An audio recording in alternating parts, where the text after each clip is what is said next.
Cette date est gravée dans la mémoire de nombreuses personnes, tout autour du globe. Le 8 septembre 2022, la reine Elisabeth II est morte en Écosse, au château de Balmoral, à l'âge de 96 ans.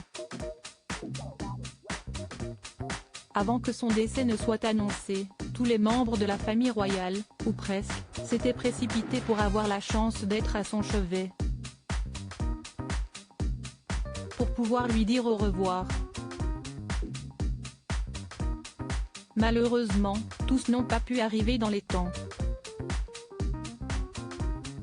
Le prince Harry, qui avait toujours été proche de sa grand-mère, s'était évidemment envolé dès que possible en direction de l'Écosse, pour pouvoir serrer Elisabeth II dans ses bras, avant qu'elle ne rende son dernier souffle. Mais il semblerait qu'il soit arrivé trop tard. Et qu'il ait appris la mauvaise nouvelle de la pire des manières. Selon les sources du média Page 6, le duc de Sussex aurait effectivement lu cette information, en ligne, durant son trajet. Il était arrivé à l'aéroport d'Aberdeen dans l'après-midi. Ils ont tous les deux fait des efforts. Le roi Charles III se serait occupé, en personne, d'appeler le prince Harry dès le matin pour le prévenir que la santé d'Elisabeth II se dégradait, et qu'il était temps de venir se recueillir auprès d'elle.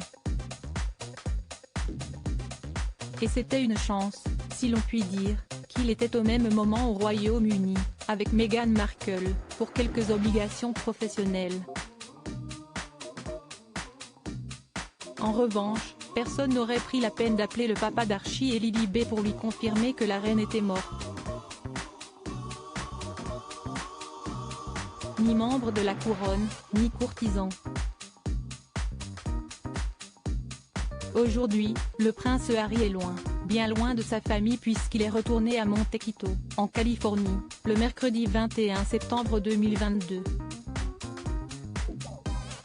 S'il n'avait pas prévu de passer autant de temps avec ses proches, en Angleterre, le duc de Sussex a tout de même essuyé bien des affronts. Il a été privé de son uniforme officiel le jour des funérailles d'État de la reine Elisabeth II et a régulièrement été mis à l'écart, notamment lors de dîners officiels. On annonce pourtant que, contre toute attente, un rapprochement aurait eu lieu entre lui et son frère, le prince de Galles, William. Ils ont tous les deux fait des efforts, assure-t-on sur CBS Morning. Ils voulaient faire en sorte que tout se passe bien.